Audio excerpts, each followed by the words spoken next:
ها وين أضغرتها الكني آدي يقرح بدنتهاي مقدشو مرايدة أمد الصومالية دو waxay guranaysaa miraha nabadgelyo iyo horumar ee muddo la soo beerayay kaabiyaasheeda dhaqaale ayaa xawli u dhismaya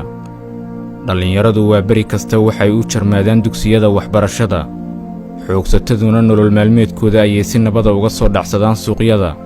halka tujaartuna dharaar waliba taagaan dhismayaal bilicsan oo u dhigma kuwa dunida kale ee fahantay qiimaha nabaddu leedahay waxaan joogay burburkii dalkana dib uga maanan ka bixinin waxaan ahay qof dhacdo kasta u soo joogto xanuun badan waxaan soo marnay marxaladaha haddaan soo xisiisanay hurdada aan ka sasayno xanuunkaasi dareen buu nagu raabtay inaan dib ugu noqonnana aad bay noo dhibaysaa xitaa xusuustiisa aad iyo aad noo dhibaysaa anta waxaan joogaa wixii shalay toole aan joognay wax ka bedelan aan arkaynaa ilaaha subxaanahu wa ta'aala in baa looga mahadhayaa wax kastaana waxay leeyihiin bilow iyo dhamaad maanta bilow wanaagsan oo lagu dayo karaan joognaa ninka xoog leh ee qoriga haysta maahana cid kale ma noolaan jirin hadda waxaan aragnay bashbash barwaaqo mushaar ciidan rasmi ah dawlad jirta waxaan haynaa wadadii lagu heli lahaa cadaaladda iyo horumarka Soomaaliya siday uga bixi lahayd 30 sano la soo dhaafay dhibaatadii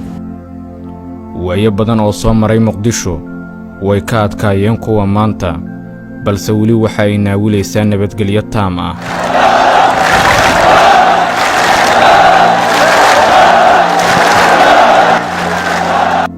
hay'adaha ammaanku feejignaan heerkii ugu sarreeyay la gaarsiiyay iyo ugu jiraan ilaalinta nabadda السلام عليكم معكم هذا لبضي سنة لبضي سنة ودبيسة صدق سنة ودبيسة صار عضو دنوب تدل كان عيسى وهي رانيس وحين الصلدق وهي صلك كويس وحوايه شعب الصوماليات بوليس سميه نحقل ورشقين أنه أبورني وكذا هي قدومياش الدقمويك يطلياش صلدق هذا oo iyagu wada shaqeeya haday wada shaqeeyaan taliyaha saldhiga iyo gudoomiyaha degmada iyo ururada bulshadu oo iyagu wada shaqeeyaan oo wada shaqeyntaas oo heer fiican aan gaarsiinay ayaa keentay in dunuub badan oo ka dhici jirtay dalka kan muxuu ahaa ay yaraato nabadda oo ah saldhiga nolosha marka la joogo xafiiska ugu sarreeya dalka ilaalinteedu waa ahmiyadda koowaad ee qaranka madaxweyne maxamed cabdullaahi farmaajo xilli hogaamintiisan waxa uu dadaal badan ku bixiyay soo celinta nabaddii xasiloonidii iyo kala dambeyntii dalka iyada oo loo marayo dhismaha ciidan qaran oo loo dhammaystiray xuquuqdooda lehna aqoon ku filan oo ay ku gutaan waajibka qaran ee ka saaran badbaadinta nafta hantida iyo sharafta muwaadiniinta Soomaaliyeed sidoo kale waxa uu si joogto ah qiimaha nabadda iyo ahmiyadda ay qaranka u leedahay ula wadaagaa qaybaha bulshada ee uu kula kulmo casuumaadaha joogtada ah ee uu fidiyo dalkeena muddo dheer iyo wuxuu ku jiray burbur haddana waxaan ku jirnaa ka soo kabashaduna waxay qaataa muddo aad u dheer 10 sano maaha 20 sano maaha 30 sano way waxaan buraynay si dalkan uu istaago ma aha in la dhiso guriyihii dumay kaliya maaha in dhaqanka siyaasadda la bedelo moralka dadka in la bedelo dadka in la fahamsiiyo waxa uu dal yahay iyo wadan uu yahay in la fahamsiiyo waxa dawlad tahay la fahamsiiyo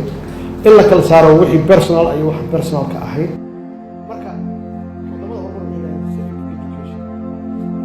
waa mowduuc aad u ballaaran marka ay timaado ka hadalka qiimaha nabad ee ugu fadhiso bulsho ku nool sida Muqdishodan marxaladaha kala duwan soo martay halkan waa mid ka mid ah goobaha bilicda san ee magaalada Muqdisho qaybaha kala duwan ee bulshada ayaa u yimaada inay ku qaataan waqti nasiino sida aad gadaashiidaba ka arki kartaan dareenka iyo jawiga qurxoon ee halkan ka jira waxa uu xiriir la leeyahay fariinta aan dooranay inaan ka hadalno ee ah nabadda magaalada Muqdisho ee caasimadda dalka dhalinyarada halkan fadhisa ayaan jeclahay inaan u tago oo aan su'aalo bal dareenkooda iyo guud ahaan sida ay tahay nabadda Muqdisho raadka Muqdisho waxa soo martay marxalado badan way soo gudubtay way soo dabaalatay Muqdisho maanta meesha ay joogto waxay joogtay maalin ay ka xumeed rahantii qof kastoo magaalada Muqdisho ku dhashay xilladii maanta wixii ka dambeeyay 80ka xisaanka ahaa wala wada dareemi karaa anigu waxaan dhashay maalin burbura maalin colaada maanta haddana waa joogaa waxaan dareemi karaa markaa farqiga u dhexeeya shalay iyo maanta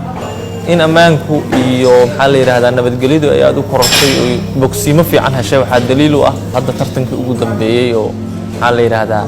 fariin cad oo dadka Muqdisho inay nabadgelyo haystaan una baahan yihiin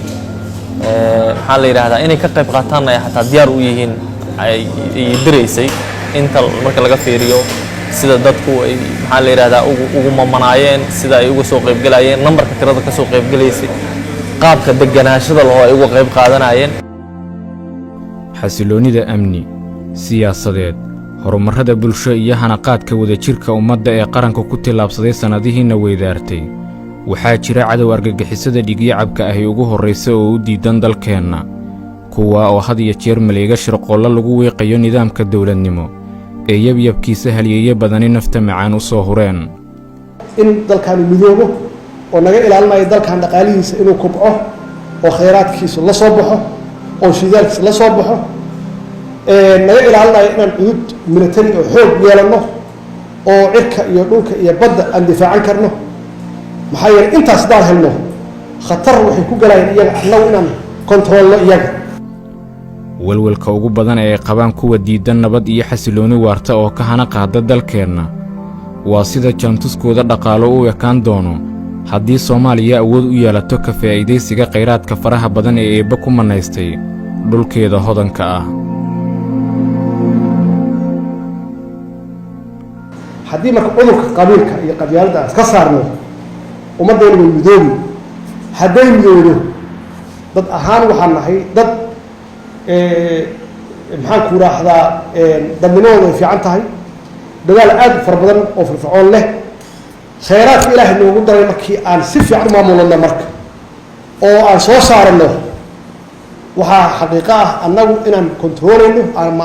maamulayno ama aan dominate garaynayno regionka oo dhan waxa la isku haystana waa intaas oo ah yaa